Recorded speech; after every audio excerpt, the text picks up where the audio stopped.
एक दिन तो वो जरूर आएगा जब वो आखिरी संदेश होगा। पूरे वर्ल्ड में सब प्रचार कर रहे होंगे, कुछ प्रचार करने वाले भी छूटेंगे।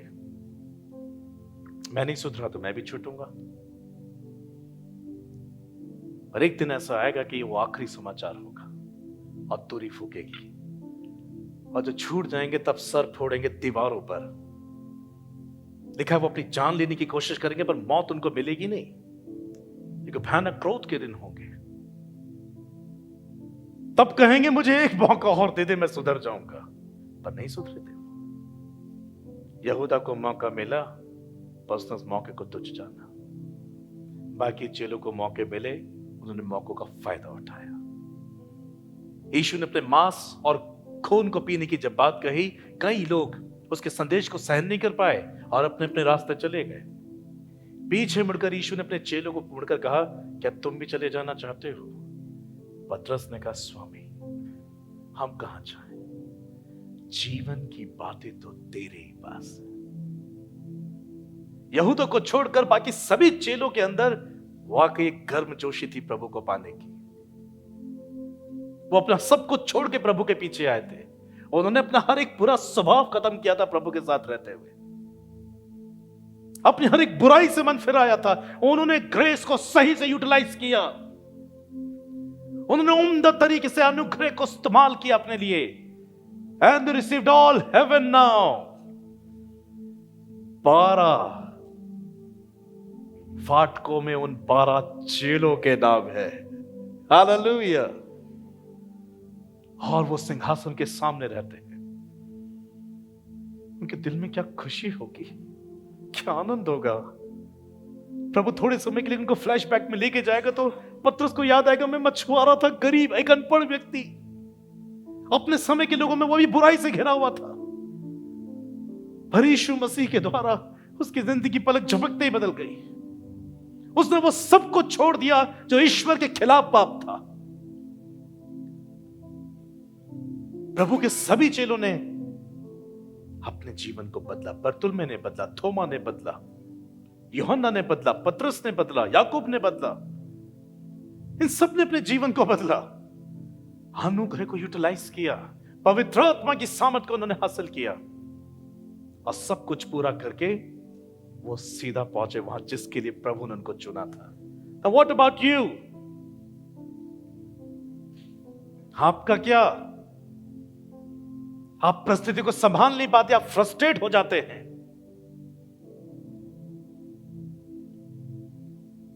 वो नया दाखरस है, पवित्र आत्मा का ऐसा नशा जो आपको केवल स्वर्ग आनंद में बनाए रखता है।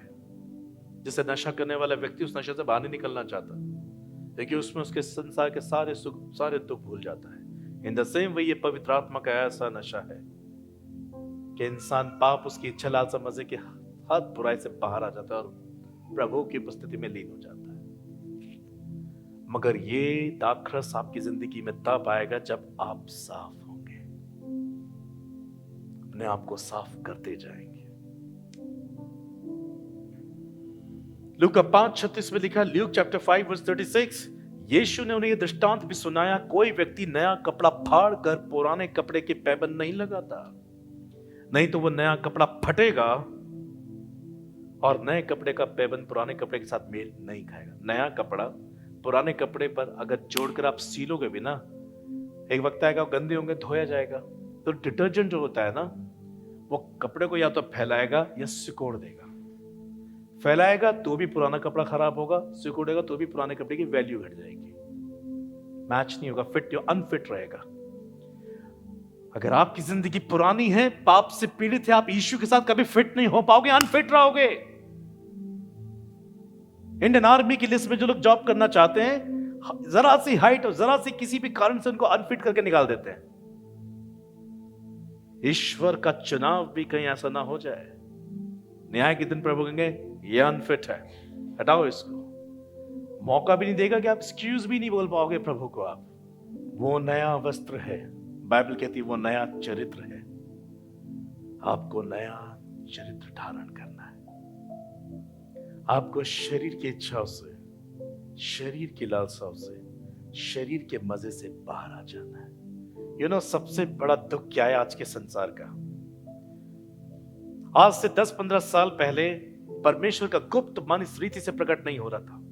प्रोबेबली 20 साल पहले इस रीति से गॉड का डीपेस्ट हार्ट रिवील नहीं हो रहा था हर जगह, और तब लोग बदलने के लिए बहुत तैयार थे। और अब तो परमेश्वर ने बहुतों पे अभिषेक किया है, जो गहरे राज को हर मीटिंग पे खोल रहे हैं परमेश्वर के, और कलीसिया नहीं बच रही है। जब गुप्त था सब कुछ तो जिंदगियां प्रभु के पास पहुंच रही थी, आज सब कुछ खोल दिया प्रभु ने, लोग नरक ही जा रहे हैं।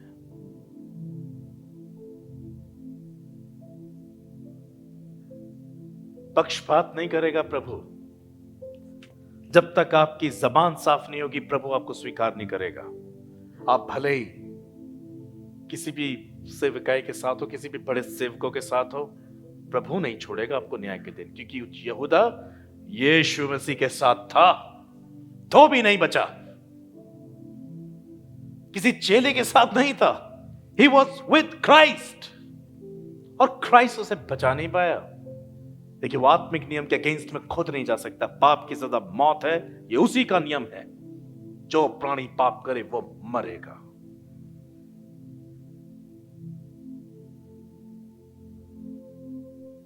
Ephesians chapter 5 verse 15 to 17, इफिसियों 5:15 से 17।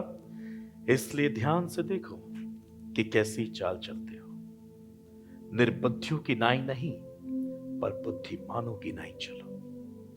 अवसर को बहुमूल्य समझो क्योंकि दिन बुरे हैं। इस कारण निर्बुद्धि ना हो, पर ध्यान से समझो कि प्रभु की क्या इच्छा है। ध्यान से देखो अपनी चाल चलन को। मैं दिन में 1000 बार सोचता हूं 18 साल पहले मैं क्या था और आज की स्थिति में कितना अंतर है। मैं कितना बदला हूं, कितना और बदलना है, क्योंकि मुझे नहीं मालूम मेरे महीनों की गिनती कब समाप्त होगी।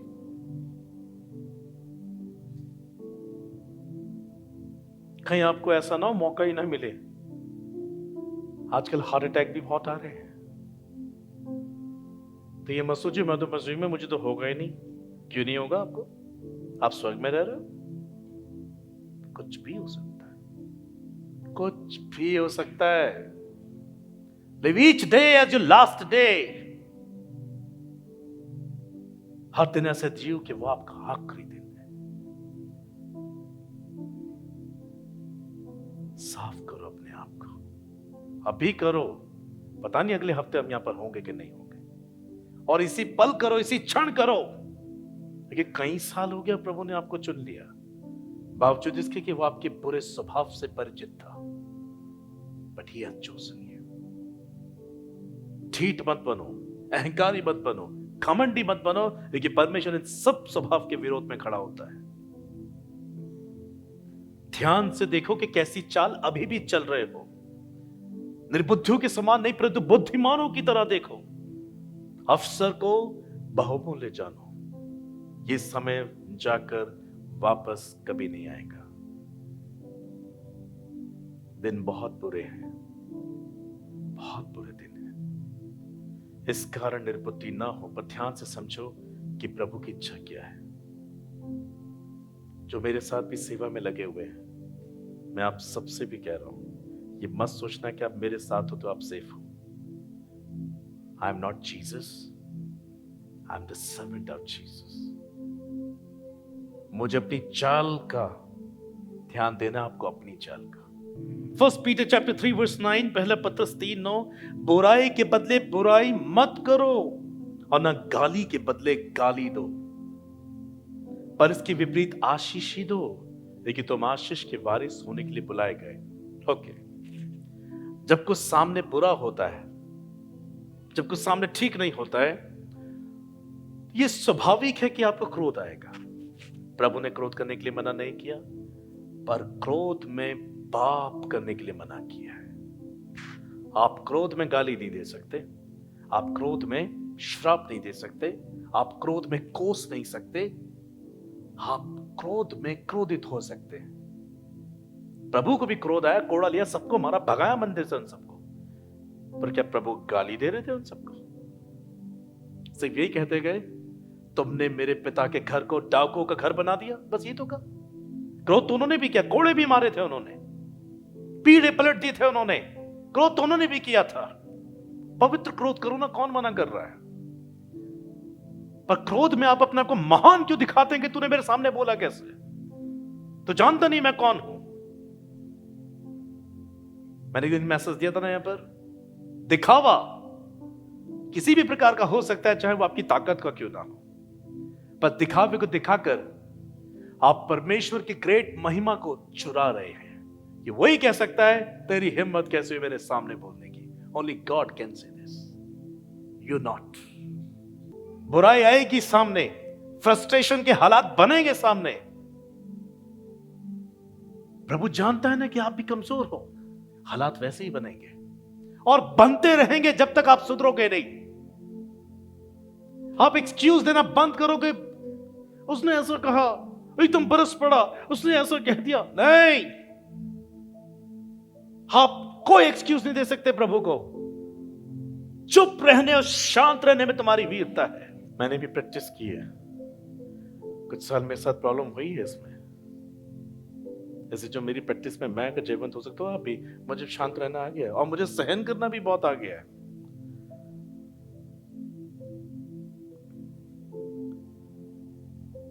मुझे मालूम है मेरा विरोध होगा, मुझे मालूम है ये गालियां देंगे मुझे, ये मुझे कोसेंगे।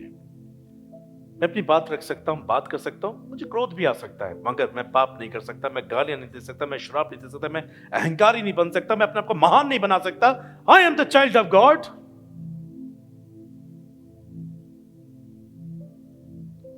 समय नहीं मिलेगा ये सच्ची बातें सुनने का। आज आपको सच्ची बातें सुनने को मिल रही हैं, सुन रहे हो? सब नहीं सुन रहे हो? अपनी जिंदगी बदल दो। अगर मर गए ना, बहुत भयानक जगह में उतरोगे और प्रभु को यह भी नहीं कह पाओगे, प्रभु तू जानता है मैं इंसान हूं। प्रभु ने कहा तभी तुझे सहायक दिया कि तुझे इंसान को परिपक्व बनाए, तुझे ऐसे सेवक दिए कि मेरा हृदय तुझे खोल कर बताए। इसके बावजूद भी तूने तुच्छ जाना मुझे यहूदा के समान। यीशु के 12 चेलों में से एक चेला नाश हो गया, तो फिर आप और मैं कौन थे?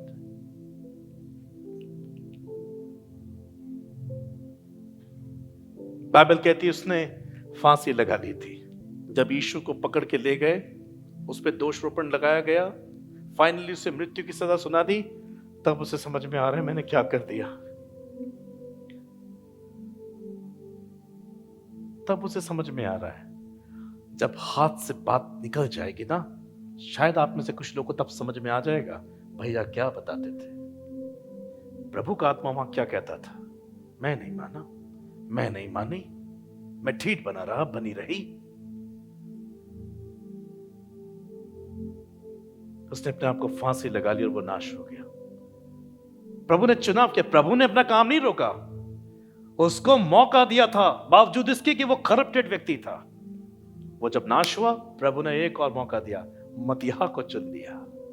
चिट्ठी उसके नाम पे निकली। परमेश्वर अपना काम नहीं रोकेगा। अगर आप में से कोई नाश हो रहा है तो होने दो, परमेश्वर और किसी को लाएगा आपके बदले में। आपको ही उसकी वैल्यू समझनी होगी।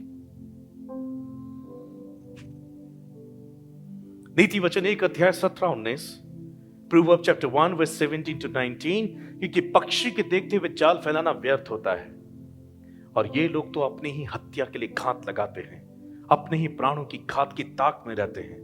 सब लालचू की चाल ऐसी ही होती है, उनका प्राण लालच ही के कारण नाश हो जाता है। लिसन, अगर आप सोच रहे हैं यीशु के आगमन के दिन ही पश्चाताप कर लो, पक्षी के देखते ही जाल डालो और मेरी चिड़िया मुझ पे बस जाए, तो आप बहुत व्यर्थ सोच रहे हो कि जिस दिन यीशु का आगमन होगा उस दिन आई एम सॉरी बोल दूंगा, बदल जाऊंगा। ऐसा नहीं होगा। लेकिन लिखा है ऐसा जाल फैलाना व्यर्थ होता है। और लोग जो इस प्रकार की मानसिकता से, इस प्रकार के स्वभाव से परिपूर्ण होकर जीवन जीते हैं, वो अपनी हत्या करने के लिए घात लगाते हैं। वो लालची यहूदा अपनी ही हत्या, अपना ही नुकसान करने के लिए ऐसा जीवन जी रहा था। मैं 30 चांदी के सिक्के भी कमा लूंगा। और प्रभु तो वैसे भी हर सभा में से लोगों ने पकड़ने की कोशिश की, प्रभु तो हर जगह से गायब भी हो जाता है, इस बार भी हो जाएगा। मुझे 30 चांदी के सिक्के मिल जाएंगे, मेरा काम हो जाएगा, प्रभु वैसे ही बच जाएगा। उसे क्या बोलूं, तो इस बार तो प्रभु फंस ही जाएगा। क्योंकि प्रभु खुद अपने आप को फंसने देगा। अगर आप सोच रहे हैं कि मैं बिल्कुल प्रभु के आगमन से पहले पहले पश्चाताप, तो आपको पता है कब आएगा प्रभु का आगमन। इट इज पॉसिबल कि इस सभा के बाद आप चाय पिए, मैं आपके साथ पिए और हम बात कर रहे हैं कि एक सिप ले रहा, तुरंत आज ही हो जाएगा न्याय कि संदेश सुनकर कौन हेवन गया कौन नहीं। जो लोग ऐसा जीवन जीते हैं वो अपने प्राणों की घात में बैठे हुए हैं। लिसन, जो केयरफुली रहते, जो निश्चित रहते हैं, जो ध्यान नहीं दे रहे अपने चाल चलन का, जबकि उनको एक ग्रेस मिला, एक चुनाव मिला यीशु मसीह का, उसके बावजूद भी वो खुश हैं। शादी पार्टी मौज मस्ती शॉपिंग राग रंग मनोरंजन से खुश हैं। वो अपने प्राण की घात में बैठे हुए हैं।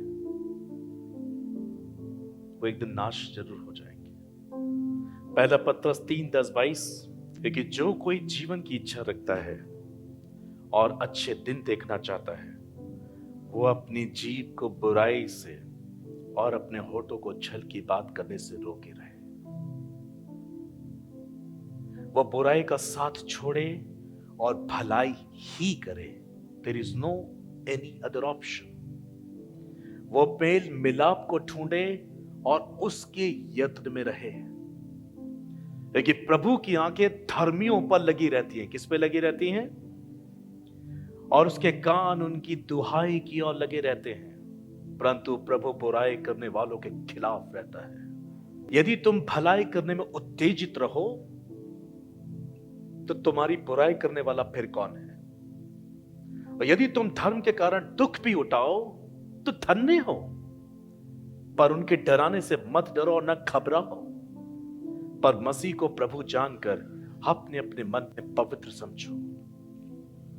जो कोई तुमसे तुम्हारी आशा के विषय में पूछे तो उसे उत्तर देने के लिए सर्वदा तैयार रहो, पर नम्रता और भय के साथ। और विवेक भी शुद्ध रखो, कॉन्साइंस को, इसलिए कि जिन बातों के विषय में लोग तुम्हारी बदनामी करते हैं, उनके विषय में वो तुम्हारे मसीह में अच्छे चाल चलन का अपमान करते हैं, लज्जित हो। तो वो तुम्हारे अंदर कैरेक्टर देखेंगे मसीह का, खुद ही लज्जित हो जाएंगे जो तुम्हें बदनाम करते हैं। सभी के साथ सही से पेश आओ। हर एक व्यक्ति के अंदर एक जांच मशीन है, लोग आपको जांचते हैं। एक कहानी मुझे याद आ रही, मैंने सुनाई होगी। एक गांव में ईमानदारी के चर्चों से एक आदमी बहुत फेमस था, प्रचलित था, और गांव का एक नामी व्यक्ति था, ईमानदारी की वजह से फेमस था, पॉपुलर था। एक दिन वो अपने गांव से बस में सफर करके दूसरे गांव में जा रहा था। उसने बस की टिकट ली और बैठ गया। बस की टिकट लेते वक्त कंडक्टर ने जब उसके पैसे वापस करे तो वापसी के जो पैसे उसको मिले उस आदमी को, उसमें 10 रुपए ज्यादा थे। उसने सोचा, अरे इसने 10 रुपए मुझे एक्स्ट्रा दे दिए, मुझे लौटा देने चाहिए। फिर सोचा, अरे नहीं, परमेश्वर की कृपा समझ के रख लेता हूं। पर जैसे इसका स्टॉप आने वाला था, उसके मन में पवित्र आत्मा ने उसे झंझोड़ दिया कि नहीं, तुमको वो पैसे वापस करने चाहिए। वो बस स्टॉप से पहले पहले उठा, श्रीमान आपने मुझे 10 रुपए एक्स्ट्रा दे दिए थे, प्लीज रख लीजिए। उसने कहा, वही पास्टर है ना जो उस गांव में बहुत फेमस है ईमानदारी की वजह से? हाँ हाँ, मैं तो वही हूँ। मैं जब आप आए थे ना बस में, मैं तभी पहचान गया था आपको। मैंने जानबूझ के 10 रुपए एक्स्ट्रा दिए थे आपको कि देखो आप वाकई ईमानदार हो कि नहीं हो। वो वहां उतर तो गया, बस चली गई। उसने बस जमीन पे घुटने टेक दिए, प्रभु 10 रुपए की वजह से मैंने आज अपनी धार्मिकता दांव पे लगा दी थी। कुछ समझ में आ रहा है? अरे ये तो मेरा पड़ोसी है, तो कभी हमें मिलेगा भी नहीं, चलो कुछ भी जीवन जिए। यही पड़ोसी एक दिन आपकी गवाही देगा।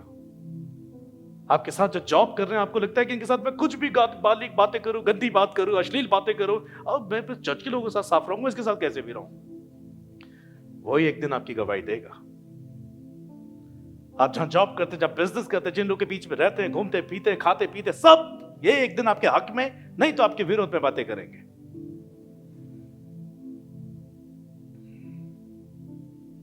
कुछ समझ में आ रहा है? हमें बहुत अच्छा जीवन जीना चाहिए। आज नहीं तो कल वो व्यक्ति आपके द्वारा बचाया जाएगा। आपके चुप रहने से, शांत रहने से, माफ करने से वो भले उस वक्त नहीं समझेंगे आपको, पर एक दिन जब ऐसा माहौल बनेगा ना तो खुद ही बोलेंगे नहीं, उस दिन आपके कैरेक्टर से लगा मुझे थोड़ा सा कि मैं इतना बोला, इतना मैंने आपको कहा, पर आप, अब मैं समझ गया आप ऐसा क्यों कर पाए। You are walking with Jesus. अनुग्रह को तुझ पर जानो, यहूदा ने अनुग्रह को तुझ जाना था। यदि परमेश्वर की यही इच्छा हो कि तुम भलाई करने के कारण दुख उठाओ, तो ये बुराई करने के कारण दुख उठाने से ज्यादा उत्तम है। इसलिए कि मसीह ने भी अर्थात अधर्मियों के लिए, इसे सुनिएगा सब लोग, इसलिए कि मसीह ने भी अर्थात अधर्मियों के लिए धर्मी ने पापों के कारण एक बार दुख उठाया, ताकि हमें परमेश्वर के पास पहुंचाए। वो शरीर के भाव से तो घात किया गया, पर आत्मा के भाव से जिलाया गया। उसी में उसने जाकर कैदी आत्माओं को भी प्रचार किया, जिन्होंने उस बीते समय में आज्ञा ना मानी।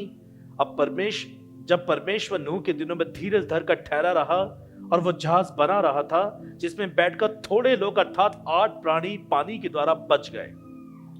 उसी पानी का दृष्टांत भी अर्थात बपतिस्मा यीशु मसीह के जी उठने के द्वारा अब तुम्हें बचाता है। उससे शरीर के मैल को दूर करने का अर्थ नहीं, परंतु शुद्ध विवेक से परमेश्वर के वश में हो जाने का अर्थ है। बपतिस्मा मतलब क्या है? मैल साफ करने का अर्थ नहीं है उसमें पानी में जाकर। उसका आत्मिक अर्थ यह है कि आपका विवेक शुद्ध हो गया है। अब आप संसार के वश में नहीं रहेंगे, संसार की बुराई के वश में नहीं रहेंगे, संसार के पाप में स्वभाव के वश में नहीं रहेंगे। आप शुद्ध मन से प्रभु के अंडर अथॉरिटी में चले जाएंगे। अब प्रभु आप पे राज्य करेगा। अब आप वही देखेंगे जो प्रभु दिखाएंगे। अब आप वही कहेंगे जो प्रभु बुलवाएंगे। अब आप वही सुनेंगे जो प्रभु चाहेंगे कि आप सुनो। यिर्मयाह चैप्टर 1 में ऐसा लिखा है कि जिस किसी के पास मैं तुझे भेजूं वहां तू जाएगा, जो कुछ मैं तुझे कहने की आज्ञा दूं बस वही तू कहेगा। उसने आपको चुना है, हम उसे नहीं चुन सकते थे। उसने यहूदा को भी चुना, वो खुद नहीं चुन सकता था उसे, पर प्रभु के चुनाव में हमें ग्रेस मिला है बदलने का। वो स्वर्ग पर जाकर परमेश्वर की दाहिनी ओर बैठ गया और स्वर्गदूत और अधिकारी और सामर्थी उसके अधीन हो गए। ऐसा जीवन जियो कि स्वर्ग में जाकर जो प्रभु ने सिंहासन आपके लिए तैयार किया उसमें जाकर बैठ जाओ। प्रकाशित वाक्य 2:10 में लिखा, जो दुख तुझको झेलने होंगे उनसे मत डर, क्योंकि देखो शैतान तुम में से कितने को जेल खाने में डालने पर है, ताकि तुम परखे जाओ। आगे जो भी लिखा है वो अंतिम समय का है, पर मैं यहां पर एक वचन ले रहा हूं, प्राण दिन तक विश्वासी रहे तो मैं तुझे जीवन का मुकुट दूंगा। प्रभु ने हमको चुना क्योंकि हम प्रभु को, हमारे अंदर कोई अच्छी वस्तु वास नहीं करती, ना कोई भली वस्तु निकलती, इसलिए हम प्रभु को नहीं चुन सकते थे, क्योंकि स्वभाव से ही क्रोध की संतान थे। उसके बावजूद भी ये जानकर कि हम क्रोध की संतान हैं, उसने हमें चुना। क्यों? हाँ, कि हम बदलें, हम सुधरें। यहूदा की कमियां वो जानते थे, तो भी यहूदा को मौका मिला। प्रभु आपकी कमियों को भी जानता और मेरी भी, तो भी प्रभु ने चुना। प्रभु को मालूम है आप कितने काले और कितने गोरे हैं, तो भी चुना है प्रभु ने आपको। मैं आपके रूप की बात नहीं कर रहा हूं, आपके मन की बात कर रहा हूं, जो काला और गोरा होता है। यहां तो सब सुंदर लगते ही हैं, मैं भी ठीक ठाक लग रहा हूं, मगर अंदर से मैं कैसा हूं, अंदर से आप कैसे हैं, ये बहुत फर्क पड़ता है। मैं यही कहूंगा, प्लीज मैं आप सबसे रिक्वेस्ट करूंगा, झूठा और 2 प्रकार का जीवन मत जियो। Confess from all your sin. धन्यवाद तो प्रभु, तूने मुझे चुना, बावजूद इसके कि मेरे अंदर ढेर सारी कमियां हैं, but thank you that you have chosen me. आपके चुनाव का मैं आदर करूंगा प्रभु, मैं बदलूंगा और मैं बदल ही जाऊंगा, क्योंकि आपने मुझे सहायक दिया है, शिक्षक दिया है, आपने मुझे अनुग्रह दिया है, आपने मुझे अच्छा दास दिया है, दासी दी है। मुझे बदलने से कौन रोक सकता है? Thank you for your mercy and your grace. Walk in the light of God, read his word, उसके वचन को रोज पढ़ो। इसमें समय बिताओ, अपनी जिंदगी को इससे चेक करो, साफ करो अपने आप को। उसका आगमन बहुत निकट है। यहूदा को 3.5 साल मिले, हमें बहुत साल मिले, मुझे तो खुद 19 साल मिले। उसके बावजूद भी निकल नहीं बदलेगा तो क्या होगा? अनुग्रह को तुच्छ मत जानो। समय एक बार निकल गया ना, वापस नहीं आएगा। कोई एक्सक्यूजेस एक्सेप्टेबल नहीं है वहां पर। Come to Jesus, come to means come to Jesus now. अभी आ जाओ and give your heart to Jesus। अगर यहां बैठा व्यक्ति चाहे कितना ही पुराना मसीह क्यों ना हो, अगर आज आपको लगता है हाँ प्रभु मैं तो अभी भी आपको धोखा ही दे रहा था, अनुग्रह को मैं तुच्छ जान रहा था, मैं यहूदा के समान गलती नहीं करूंगा प्रभु, मैं बदलूंगा। Now raise your hands towards God। अपने हाथों को खड़ा करो, और वो जो आसमान में बैठा है वो इस लेंटे के बाहर भी आपको देख पा रहा है। उसका हृदय आनंदित होगा अगर आप दिल से अपना जीवन उसको दे देंगे आज, और निर्णय लेंगे कि प्रभु मैं वाकई बदलूंगा, मैं अनुग्रह को तुच्छ नहीं जानूंगा। प्रभु अपनी जबान खोलें और अपने लिए प्रभु से बातें करें, और मेरे साथ ये प्रार्थना करो। प्रभु यीशु, मैं अंगीकार करता हूं कि मैंने आपके अनुग्रह को तुच्छ जाना है। मुझे अनेक वर्ष मिले सुधरने के, बदलने के, अपने आप को संवारने के, पर मैंने उन दिनों को गवा दिया। मैंने आपके अनुग्रह को पाप की हाड़ बनाया। प्रभु मैं पापी हूं, मैं अशुद्ध हूं प्रभु, मैं अभी भी पाप का गुलाम हूं प्रभु। मैं मरना नहीं चाहता, मैं नाश होना नहीं चाहता, मैं पश्चाताप करता हूं। मेरी सहायता कर प्रभु, क्योंकि जीवन की बातें सिर्फ तेरे पास है। मैं पीछे मुड़कर अविश्वासी नहीं होना चाहता, मैं मरना नहीं चाहता। मेरा पाप क्षमा कर। मैं अपने मन को फाड़ कर आपके पास आता हूं, मुझे ग्रहण कर प्रभु। आपके अनुग्रह का उपयोग करना मुझे सिखा। पवित्र आत्मा जो मेरा सहायक है, पवित्र आत्मा जो मेरा शिक्षक है, मैं अपने आप को उसके अधीन कर देता हूं प्रभु। मैं रोज वचन पढ़ूंगा, तुम मुझसे बातें करना, मेरे बुद्धि को खोल देना कि मैं तेरी व्यवस्था में लिखी हुई गुप्त बातों को जान सकूं। प्रभु मुझे बदल दीजिए कि मैं स्वार्थ के साथ ना चलूं, पर अपनी आत्मा को बचाने के लिए जीने पाऊं। मेरा गुप्त पाप क्षमा कर, हर गंदे काम से मुझे आजाद कर, हर लालच से मुझे आजाद कर, गाली से मुझे आजाद कर, अहंकार से मुझे आजाद कर, झूठ से मुझे आजाद कर, व्यभिचार से मुझे आजाद कर। प्रभु मुझे आजाद कर बुराइयों से, मुझे चुगलियों से आजाद कर, नफरत से आजाद कर, हर बुराई से मुझे छुटकारा दे। मुझ पर राज्य कर प्रभु, मेरे हृदय में आइए प्रभु।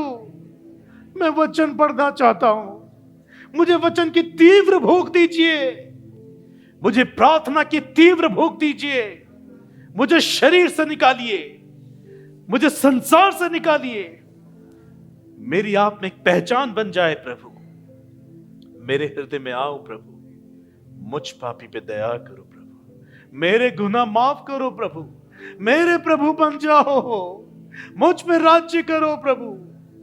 धन्यवाद मुझसे बातें करने के लिए, मेरे विवेक को जगाने के लिए, मेरी आत्मा से बात करने के लिए। मैं जिंदा हूं प्रभु, धन्यवाद करता हूं कि मैंने ये बातें अपने जीते जी सुनी।